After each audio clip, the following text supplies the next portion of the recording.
తాకట్లో ఉన్న మీ బంగారాన్ని విడిపించి ఆ రోజు ఆన్లైన్ రేటుకి కొంటాం. Sharma gold company. Welcome to Sumanti. నేను మీ సుమంటి వినాగ్.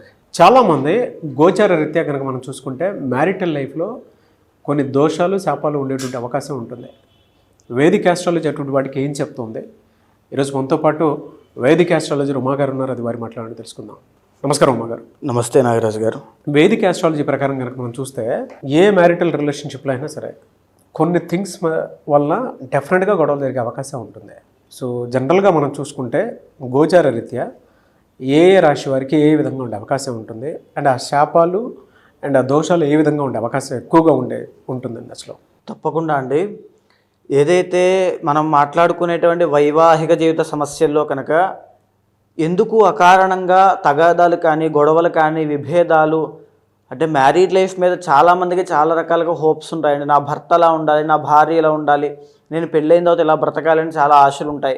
కానీ అనుకోని విధంగా ఎన్నో రకాల ప్రభావాల వల్ల ఎందుకు ఇబ్బంది పడతారు, ఎందుకు విడిపోతారు, ఎందుకు చనిపోవడం జరుగుతుంది, ఇవన్నీ తెలుసుకోవాలి అనుకుంటే ప్రతి మనిషికి తనకి తెలియనటువంటి చేసినటువంటి కర్మల వల్ల వచ్చినటువంటి శాపాలు కొన్ని ఉంటాయండి. ఆ శాపాల మూలకంగానే ఈ యొక్క మ్యారీడ్ లైఫ్లో ఇబ్బందులు వస్తూ ఉంటాయి. ముఖ్యంగా మనం చూస్తే మొదటిది విత్త శాపము అని చెప్పబడింది. విత్త శాపము అని అంటే విత్త అంటే ధనము. ధన మూలకంగా వచ్చేటువంటి మ్యారీడ్ లైఫ్లో ఇబ్బందులు ఇప్పుడు నేటి సమాజంలో ఇప్పుడు అవే ఎక్కువగా కనబడుతున్నాయి. అంటే ఆస్తి కానీ ఆర్థిక వ్యవహారాల్లో కానీ వ్యాపారంలో కానీ తెలుసో తెలియకో చేసినటువంటి అవినీతి, అది వంశపారంపర్యంగా ఎవరు చేసినా లేదా ఆ వ్యక్తి తన పూర్వజన్మలో కానీ ఆ జన్మలో కానీ చేసినా దానివల్ల వచ్చేటువంటి శాపమే విత్త శాపము. దీని మూలకంగా ఏం జరుగుతుంది అంటే సంపద ఎంత సంపాదించినా నిలబడదు. వీళ్ళు సంపాదించినటువంటి సంపద అంతా కూడా ఎవరో అనుభవిస్తూ ఉంటారు. అప్పుల పాలైపోవటం మీరు బాగా గమనిస్తే ఇద్దరికి పెళ్ళైన తర్వాత ఇద్దరు వ్యక్తులు కలిసిన తర్వాత తీవ్రమైన అప్పుల్లోకి వెళ్ళిపోవడం, ఆస్తి నష్టం కలగడం ఇవన్నీ జరుగుతూ ఉంటాయి. ఇది సడన్గా ఎందుకు జరిగింది, ఆ భార్యనో భర్తనో దూషించి నీ వల్లే ఇలా జరిగింది అని చెప్పి మనం వింటూ ఉంటాం ఇలాంటి మాటలన్నీ.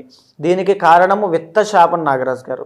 ఈ విత్త శాపం ఉండడం మూలానే, అది కలగడం మూలానే వైవాహిక జీవితంలో ఇబ్బందులు వస్తాయి. సో దీని మూలకంగానే అప్పులు పాలైపోతుంటారు. తాకట్లు పెట్టేసి ఇళ్ళు అమ్మేసుకోవడము, ఆస్తి నష్టం అవ్వడము, వ్యాపార నష్టాలు రావడము, ఆరితేరినటువంటి బిజినెస్లో కూడా తీవ్రమైన ఇబ్బందులు పడడం లాంటివి దీని మూలకంగానే జరుగుతుంటాయి. దీని మూలకంగానే మ్యారీడ్ లైఫ్లో తీవ్రమైన ఇబ్బందులు వస్తూ ఉంటాయి. వినకూడనటువంటి మాటలు వింటారు, తద్వారా విభేదాలు, అనేక రకాల సమస్యలకి విత్త శాపం అనేటువంటిది కారణం అవుతుంది. ఇక రెండవది చూస్తే విషయ శాపము. శుక్రబలం తగ్గడం మూలాన వచ్చేటువంటి శాపముగా దీన్ని గుర్తించవచ్చు. అంటే వంశపారంపర్యంగా లేదా ఆ వ్యక్తి కానీ పూర్వజన్మలో కానీ ఆ జన్మలో కానీ తెలుసో తెలియకో పరస్త్రీ వ్యామోహంలో పడిన లేదా పరపురుషుని వ్యామోహంలో స్త్రీ పడిన భార్య, దానివల్ల వచ్చేటువంటి కర్మ ఊరికే వదిలిపెట్టదు.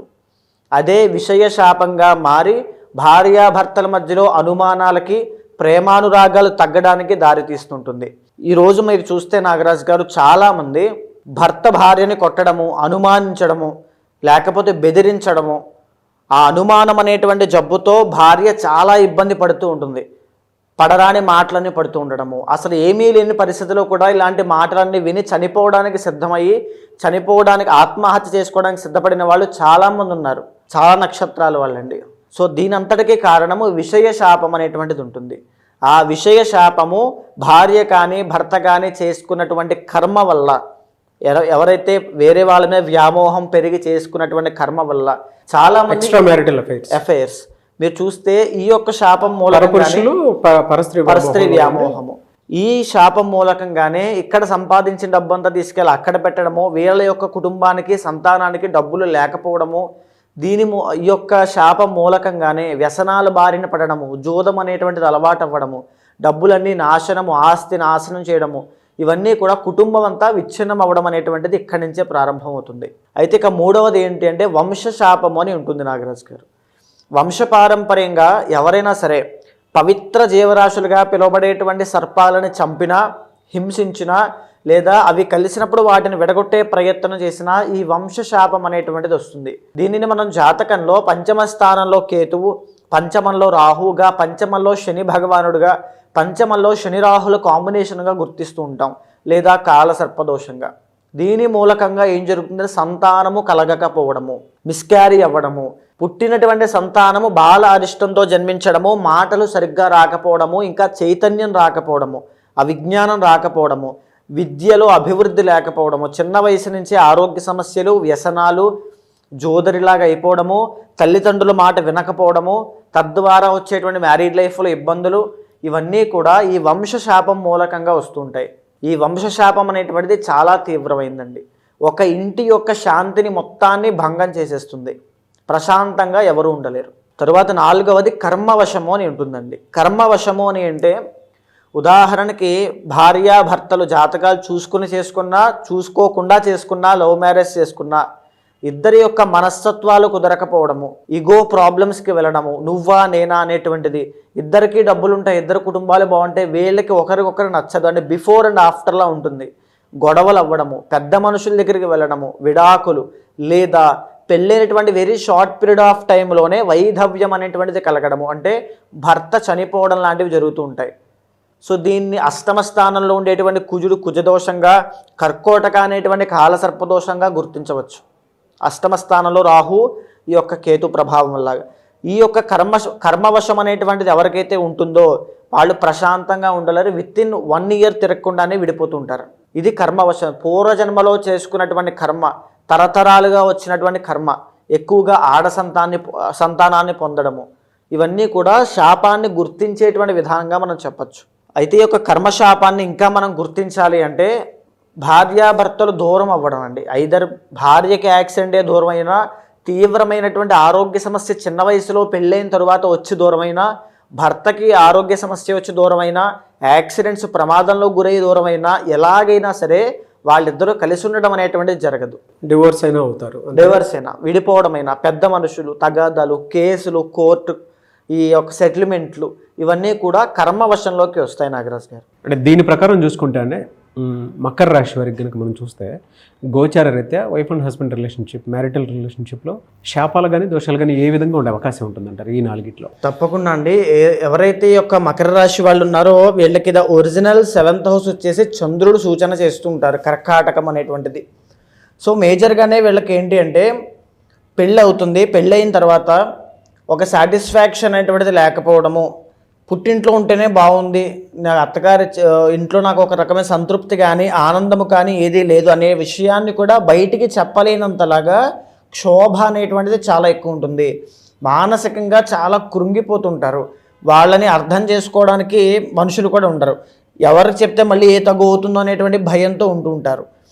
అది వీళ్ళకు ఉన్నటువంటి ఒక మ్యారీడ్ లైఫ్లో జరిగేటువంటి సిచ్యువేషన్ అదేనండి.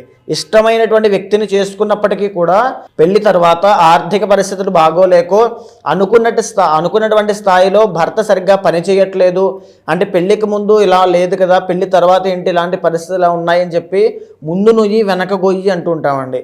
అటు ఆయన వద్దనలేరు, మళ్ళీ వెనక్కి పుట్టింటికి వెళ్ళలేరు. అలాంటి పరిస్థితుల్లో ఈ యొక్క మకర రాశి వాళ్ళు ఉండే అవకాశం ఉంటుంది. ఇది విత్త శాపము మూలకంగా వస్తుంది. అంటే పెళ్లి తర్వాత ఆర్థిక పరిస్థితి అయినా, ఫ్యామిలీ ఎమోషన్స్ అయినా, లేకపోతే వాళ్ళ యొక్క సైకలాజికల్ బ్యాలెన్స్ అయినా ఏది సరిగ్గా ఉండదు. ఎందుకంటే వాళ్ళకి ఆనందం ఉండదు. ఇది ఒక నిమిషం బాగుంది, ఒక 2 రోజులు బాగున్నారు అనుకుంటే మళ్ళీ 4 రోజులు కొట్లాటలు, గొడవలు, మనశ్శాంతి లేకపోవడం ఇవే జరుగుతూ ఉంటాయి. ఆర్థిక పరిస్థితి అండి మేజర్గా. పెళ్లి తరువాత మకర రాశి వాళ్ళకి ఆర్థిక పరిస్థితి విషయంలో ఇబ్బందులు కలుగుతున్నాయి అంటే ఈ విత్త శాపం అనేటువంటిది కారణము. ఒకవేళ మకర రాశి శనికి సంబంధించినటువంటి రాశి, 2nd లార్డ్ కూడా శని అవుతారండి. దీని మూలకంగా డైవర్స్ కేసులు అనేటువంటి ఎక్కువ ఉంటాయి. దేనివల్ల కలుగుతుంది అంటే కర్మవశం అనేటువంటి దానివల్ల కలుగుతుంది. ఒకవేళ మకర రాశిలో జన్మించి ఇద్దరు భార్య అయినా భర్త అయినా సరే డైవర్స్ కానీ గొడవలు అవ్వడం కానీ జరుగుతుంది. పరపురుష వ్యామోహము, పరస్త్రీ వ్యామోహము ద్వారా ఈ డైవర్స్ అనేటువంటిది అవుతుంది. లేదా ఉద్యోగరీత్యా ఇబ్బందులు, వీళ్ళకి ఎలాంటివి స్టార్ట్ అవుతాయంటే ఉద్యోగరీత్యా ఒకళ్ళు ఒక చోట ఉండడము, ఇంకొకళ్ళు ఇంకొక చోట ఉండడము అనేటువంటి పరిస్థితులు మొదలుపెట్టి ఆ విభేదాలు, ఆ దూరం అనేటువంటిది ఎక్కడికో వెళ్ళిపోతుంది. అది డైవర్స్ దాకా వెళ్తుంది. దాన్ని కర్మవశము అంటారండి.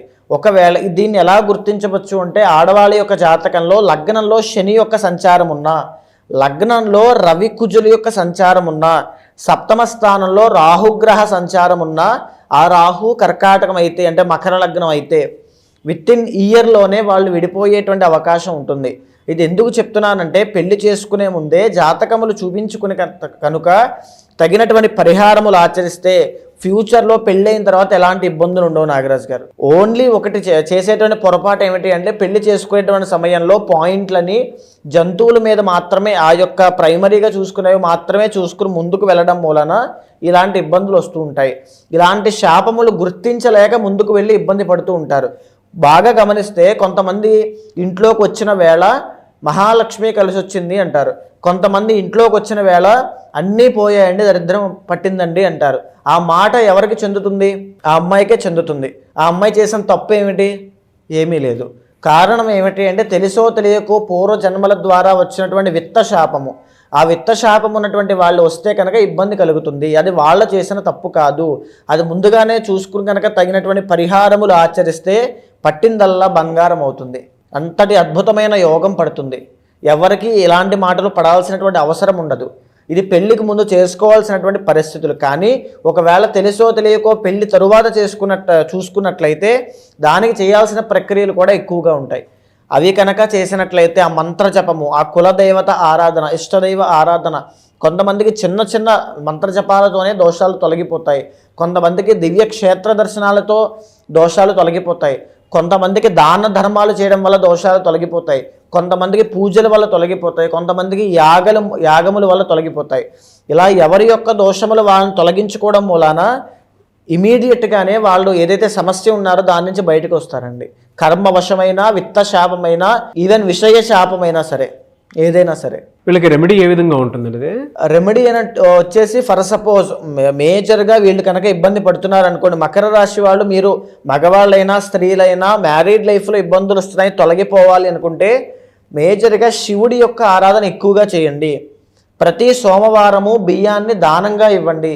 లేకపోతే అన్నదానము ప్రతి నెలకొకసారి 5గురికో 11 మందికో భోజనం పెట్టండి. ఇది చాలా విశేషంగా మీ లైఫ్లో మార్పులను తీసుకొస్తుంది. ఖచ్చితంగా మిస్అండర్స్టాండింగ్స్ అయినా, యాంగర్ ఇష్యూస్ అయినా, ఏవైనా సరే ఈ యొక్క దానంతోనే తొలగిపోతాయి.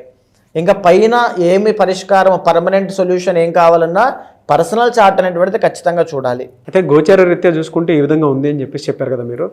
పర్సనల్ చార్ట్ ప్రకారము వారి వ్యక్తిగత జీవితం ప్రకారం అంటే ఆ జాతకంలో ఏముందో తెలుసుకోవాలి అనుకున్నటువంటి చాలామంది ఉంటారు. ఈ దోషంలో ఉన్నారా లేదా అనేటువంటి దానికి మిమ్మల్ని అప్రోచ్ అవ్వాలి అంటే ప్రాసెస్ ఏంటండి? తప్పకుండా అండి. ఇప్పుడు మనం మాట్లాడుకునేటువంటి అంశం అంతా కూడా ఈ యొక్క జ్యోతిష శాస్త్రపరంగా ఏదైతే శాపాలు చెప్పబడ్డాయో అది రాశిరీత్యా ఒక డిఫాల్ట్ బ్లూ ప్రింట్లా మనం మాట్లాడుకున్నాము. కానీ ఏదైతే మీ పర్సనల్ చార్ట్ ఉంటుందో యూనిక్గా మీకు మాత్రమే time of birth, place of birth, ఈ యొక్క డేట్ ఆఫ్ బర్త్ బట్టి ఉంచబడుతుందో దానిని చూసిన తర్వాత ఏదైతే శాపము మూలకంగా, ఏదైతే దోషం మూలకంగా మీకు సమస్యలు వస్తున్నాయో చూసి దానికి తగినటువంటి శాంతి పరిహారములు ఆచరింప చేసినట్లయితే తక్షణమే శీఘ్రముగా ఇమీడియట్ రిజల్ట్స్ అనేవి మీకు ఉంటాయి. అలాంటి వాళ్ళు ఎవరైనా ఉంటే ఖచ్చితంగా కింద కనిపించేటువంటి నెంబర్కి కాల్ చేస్తే తప్పకుండా మీ యొక్క పర్సనల్ చార్ట్ చూసిన తర్వాత మీకు మంచి సజెషన్స్ ఇస్తాను. Anyway sir, thank you so much అమ్మ గారు. చూసారు కదండి వీడియో. ఈ వీడియోపై మీ అభిప్రాయాన్ని కమెంట్ బాక్స్లో పోస్ట్ చేయండి. ముఖ్యంగా మీరు కనుక మీ వ్యక్తిగత జాతకం ప్రకారం ఏ విధంగా ఉంది ఏంటి అని జాగ్రత్తలు పడి, ఈవెన్ వైఫ్ అండ్ హస్బెండ్ రిలేషన్షిప్లో ఉన్నా లేదు అని అంటే జనరల్గా కెరీర్ పాయింట్లో నుంచి చూసినప్పుడు మీ వ్యక్తిగత జాతకం ప్రకారం ఏ విధంగా ఉండే అవకాశం ఉంటుందని మీరు తెలుసుకోవాలనుకున్నా కూడా స్క్రీన్ మీద ఉమా గారి కాంటాక్ట్ నెంబర్ కనిపిస్తుంది. దాన్ని మీరు కాల్ ఆర్ మెసేజ్ వాట్సాప్ చేసి మీరు డెఫినెట్గా అపాయింట్మెంట్ బుక్ చేసుకోవచ్చు. అండ్ ఈ వీడియో లైక్ చేయండి, షేర్ మాత్రం తప్పకుండా చేయండి. ఇలాంటి మరిన్ని వీడియోస్ కోసం మా ఛానల్ ఫాలో అవ్వండి. Thank you.